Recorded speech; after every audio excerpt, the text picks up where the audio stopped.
আসসালামু আলাইকুম। আজকে আরেকটি ধর্ষণের ভিডিও নিয়ে আপনাদের সামনে হাজির হয়েছি। আপনারা অনেকে জানেন কি না জানি না, আজ বিউপির আন্তর্জাতিক সম্পর্ক বিভাগের এক ছাত্রী সাভার এলাকায় টিউশনি থেকে ফেরার পথে রাস্তায় ৩ জন মিলে তাকে সংঘবদ্ধ ধর্ষণ করে। ধর্ষকের নাম পরিচয় অবশ্য বেরিয়ে এসেছে। তারা ৩ জনই ছিলেন খ্রিস্টান, কিন্তু দুঃখের বিষয় তাদের এখন পর্যন্ত কেউ গ্রেপ্তার হয়নি। আরেকটি মজার বিষয় হলো, প্রগতিশীল বামদের পেজ মজুদার ধর্ষণের ঘটনা নিয়ে বিভিন্ন সময় কথা বলে, কিন্তু আশ্চর্যজনক বিষয় হলো যে তারা পরপর 2টা ঘটনা ঘটে গেল। একটা গাজীপুরের ঘটনা, আজকে একটা সাভারের ঘটনা, কিন্তু তাদের পেজে এখন পর্যন্ত একটা পোস্টও দেখলাম না যে আসলে একটা প্রতিবাদমূলক একটা পোস্টও তারা এখন পর্যন্ত। তারা কি আসলে মানে সিলেক্টিভ কোনো মানুষের জন্য, নারীদের জন্য তারা কাজ? পরপর 2টা ঘটনা ঘটে গেল, কিন্তু আসলে কোনো নিউজ চ্যানেল বলেন, কোনো প্রগতিশীল কোনো বাম কেউ কোনো ধরনের প্রতিবাদ করে না। কেন করে না আমার মাথায় আসে না। ঠিক কালকে যেটা আপনাদের সামনে উপস্থাপন করেছিলাম গাজীপুরি ঘটনাটি, সে মেয়েটার নাম ছিল আশামণি।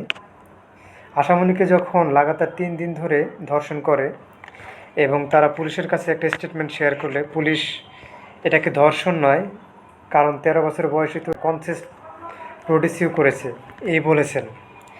দ্বিতীয়ত বিউপির ঘটনার যে আজকের যে ঘটনাটি ঘটেছে, সেই নারী শিক্ষার্থী সাভারে ধর্ষণের শিকার হলেন, তার ব্যাপারে তারা কেন নীরব? এখন কথা হলো যে আসলে যারা রেপ করেছিল, প্রথম ঘটনাটি গাজীপুরের যে ঘটনা, সেই ঘটনার রেপিস্ট ছিল হিন্দু। আর আজকের যে বিউপিতে মানে আজকে যে সাভারের যে ধর্ষণটা করা হয়েছে 3 জন মিলে যে করেছে, তারা সবাই হলো খ্রিস্টান। যার কারণে কোনো প্রগতিশীল বাম বলেন বা কোনো নিউজ চ্যানেল কোনো ধরনের নিউজ করে নাই। ঘটনাটা যদি আসলে এমন হতো যে কোনো মাদ্রাসার স্টুডেন্ট কিংবা কোনো হুজুর তারা যদি এই ঘটনাটি ঘটাতেন, তাহলে আমার মনে হয় না এই প্রগতিশীলদের কারণে, প্রগতিশীলদের পোস্টের কারণে কিংবা তাদের আন্দোলনের কারণে, তাদের প্রতিবাদের কারণে আজ ফেসবুকে ঢুকতেই পারতাম না।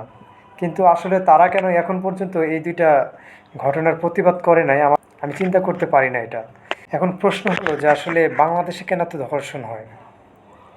ধর্ষণ হয় সেটা নিয়ে আমি অন্য একদিন আলোচনা করব, কিন্তু ধর্ষণ হবে না যদি ধর্ষণের সঠিক বিচার হতো। বাংলাদেশে যে কয়টা ধর্ষণ হয়েছে এখন পর্যন্ত কি দেখেছেন যে কোনো একটা ধর্ষণের সঠিক বিচার হয়েছে? একটাও হয় নাই।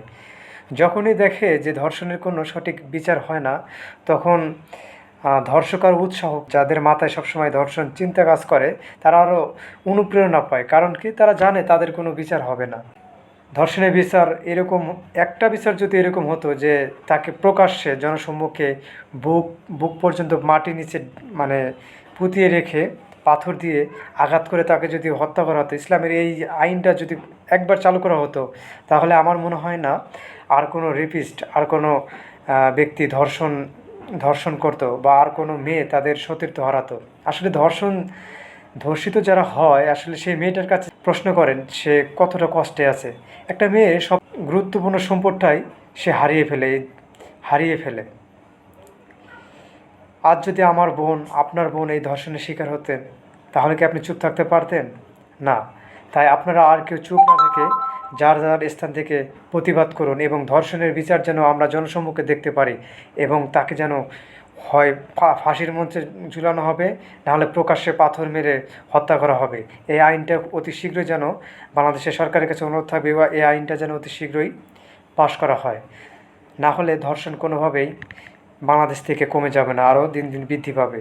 তাই আমাদের সকলের উচিত ধর্ষণ নিয়ে যার যার অবস্থান থেকে প্রতিবাদ তৈরি করা। আসুন আমরা সবাই একজোট হই ধর্ষকের বিরুদ্ধে, কারণ আমার সোনার বাংলায় ধর্ষকের কোনো ঠাঁই নাই। ধন্যবাদ সবাইকে।